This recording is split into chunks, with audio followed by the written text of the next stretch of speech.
Une mère protectrice de plus risque la prison. Audience le 2 juin 2023. Affaire Lucie Coutret. Bonjour, j'espère que vous allez bien. J'ai été contacté par Lucie qui souhaitait médiatiser son affaire. Il en a résulté de beaux échanges avec une femme courageuse et humaine, malheureusement plongée dans la tourmente. Je vais essayer de vous faire un récapitulatif de son histoire, mais la première information importante que je souhaitais vous communiquer est la suivante. Lucie a rendez-vous devant la justice à Saint-Nazaire le 2 juin 2023 à 14 heures. Une audience pour soustraction d'enfants. Et quand nous connaissons les décisions juste hallucinantes de cette justice avec les mères protectrices, nous avons de quoi nous méfier. Avant de commencer, je vous repasse la très rapide vidéo concernant l'état psychologique de sa fille quand elle doit retourner chez son père.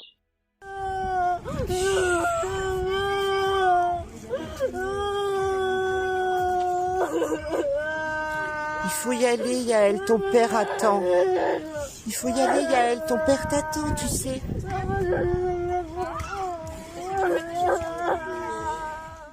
Lucie a une fille, Yaël, née en 2006 et qui a actuellement 17 ans.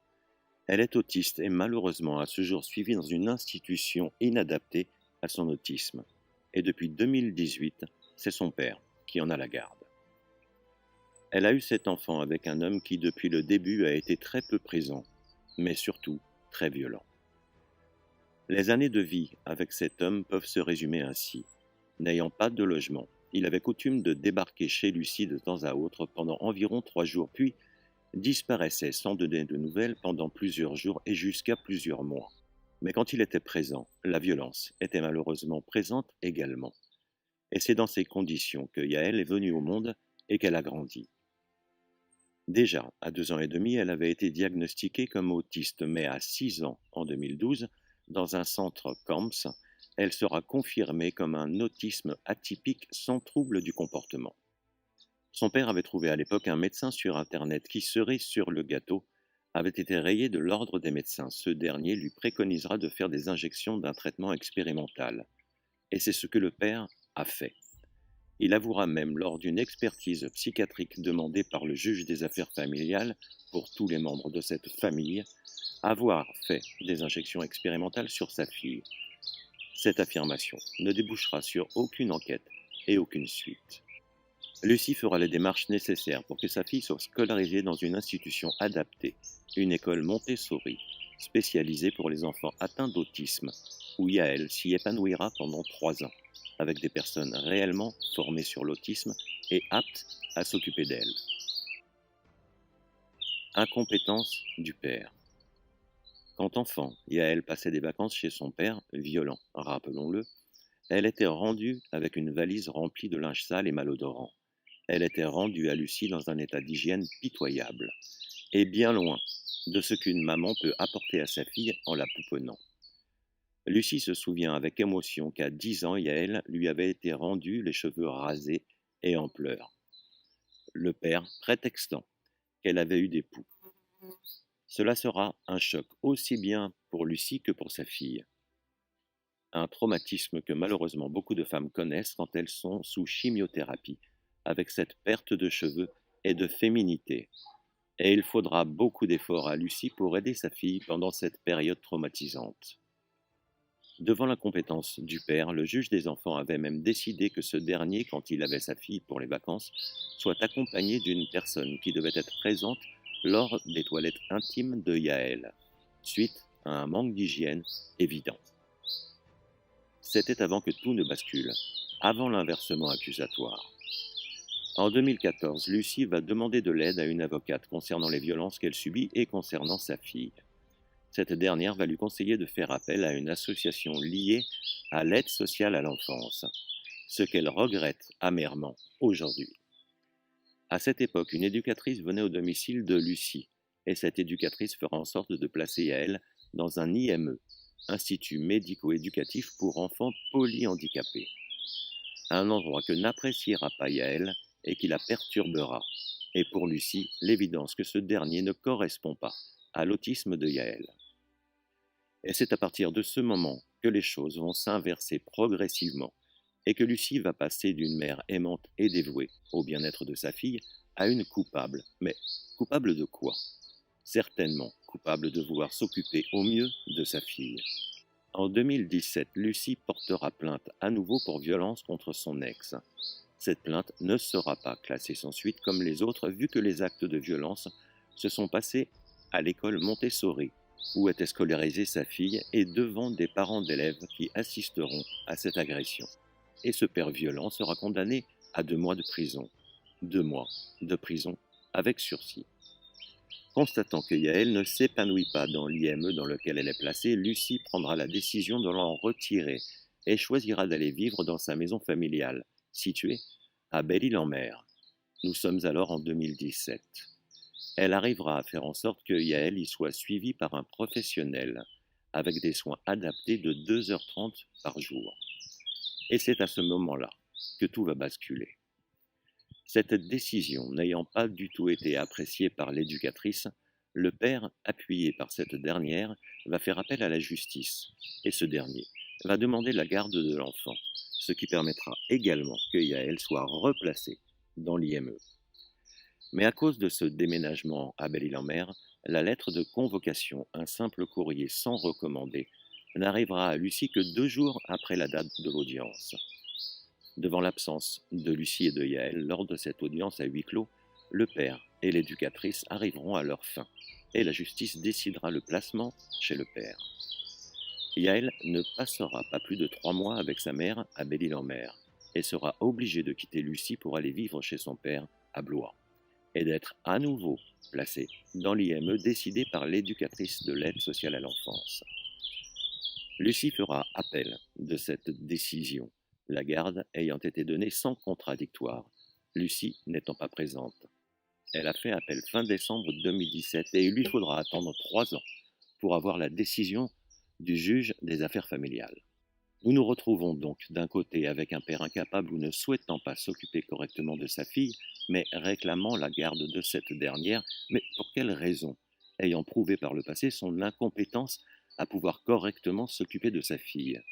Est-ce qu'après une vie professionnelle décousue et arrivée à 60 ans, le fait de pouvoir toucher des aides l'aurait motivé à obtenir la garde de sa fille? Point d'interrogation. Et d'un autre côté, nous avons une éducatrice, entre guillemets spécialisée, ayant décidé de ce qu'il faut à Yaël, pour son bien-être évidemment, qui se retrouve contrecarrée par une maman décidant d'agir autrement pour sa fille. Au passage, rappelons que le placement d'un enfant handicapé représente jusqu'à 22 000 € par mois. Yaël représenterait-elle pour certains la possibilité de s'enrichir? Point d'interrogation. Bref, en tout cas le coup près tombera en 2018 et il obtiendra la garde de Yaël. Déménagera à Blois, à côté de l'IME, où il trouvera bizarrement très rapidement un logement. Avec quelle aide et de qui? Point d'interrogation. Un moment de répit. En 2020, Lucie récupère sa fille pour les vacances, au moment où tout s'accélère avec cette folie délirante du Covid-19, et décide de ne pas renvoyer sa fille à l'IME dans un centre risquant d'être touché par le Covid. Et du reste, quelques semaines après, ce centre fermera ses portes à cause de cas de Covid. Lucie passera donc le confinement avec sa fille, sans que personne ne lui réclame Yaël.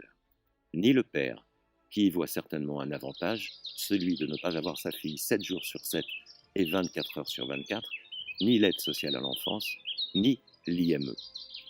Tous trop préoccupés par ce virus qui, rappelons-le, devait décimer des milliards de personnes sur cette pauvre planète. Tous sachant que Yaël se trouve chez sa maman. En tout cas, pour la mère et la fille, le confinement a permis un retour en arrière, celui où elles étaient ensemble. Des moments magiques. Et enfin l'occasion pour Lucie de reprendre réellement soin de sa fille, de l'aimer et de l'aider efficacement avec toute l'attention qu'elle mérite, déjà en tant qu'enfant, mais également avec son autisme. Pour résumer, d'apporter à sa fille ce que d'autres par leurs décisions prétendent faire et ne font pas. La découverte de l'horreur. En août 2022, elle va découvrir l'horreur de la bouche de sa fille qui, un jour, alors qu'elle regarde une émission parlant de viol, Yaël se rapprochera d'elle et lui demandera « C'est quoi un viol ?» Lucie lui expliquera que ce sont des actes sexuels non consentis et que certaines personnes forcent d'autres à avoir des relations sexuelles, que ce n'est pas bien, que c'est interdit et que cela s'appelle un viol. Et Yael lui racontera avec ces mots avoir subi ce genre de choses à l'IME et dans sa description par un adulte, un vieux. Elle racontera également avoir subi des agressions de ce type quand elle est avec la mère de Lucie dans une famille à Paris. Lucie portera plainte pour viol concernant sa fille le 18 août 2022 au commissariat de Saint-Nazaire, mais le policier n'a pas voulu noter l'intégralité de la plainte et aucune enquête n'a jamais été diligentée concernant les viols.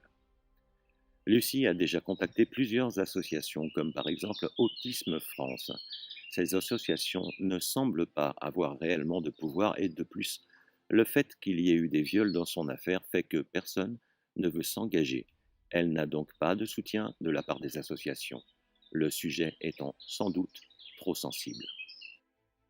Toutes les demandes faites par Lucie pour que sa fille consulte un gynécologue ont été refusées. Demande également faite au juge des enfants, mais sans suite. Suite aux révélations de sa fille, Lucie ne pourra courir le risque de laisser Yael retourner là où elle risque d'être abusée une fois de plus. Et elle portera plainte, mais le jour de l'enlèvement. Le 30 novembre 2022 à 17h, les forces de l'ordre viennent avec 2 voitures, 3 gendarmes et 3 policiers. Ils tambourinent et défoncent la porte, menacent de tirer sur la chienne complètement paniquée de Lucie avec un taser. Dans la précipitation, elle enferme sa chienne dans une chambre. Pendant ce temps, il s'empare de force de Yael. Le père est également présent et prendra quelques affaires. Prise de panique, Lucie s'allongera sur la route afin d'essayer d'empêcher la voiture des gendarmes de partir avec sa fille et se fera au final embarquer de force par les policiers. Elle se souvient de cette voiture, sirène hurlante, grillant les feux rouges, l'amenant au commissariat comme si elle était une criminelle. Et elle sera placée en garde à vue. Suite à cet épisode traumatisant en octobre 2020, Lucie est prise d'une crise de panique dans un bus. La police et les ambulanciers attendront Lucie à la sortie du bus et elle sera emmenée en hôpital psychiatrique pendant une semaine.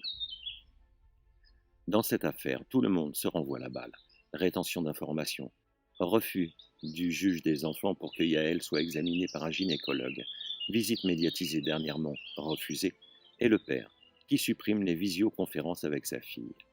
Lucie aimerait qu'il y ait une réelle enquête, aussi bien sur elle que sur sa fille, mais également sur l'IME, sur son ex, et sur tous ceux qui sont proches de Yael, afin que toute la lumière soit faite et que sa fille soit réellement protégée.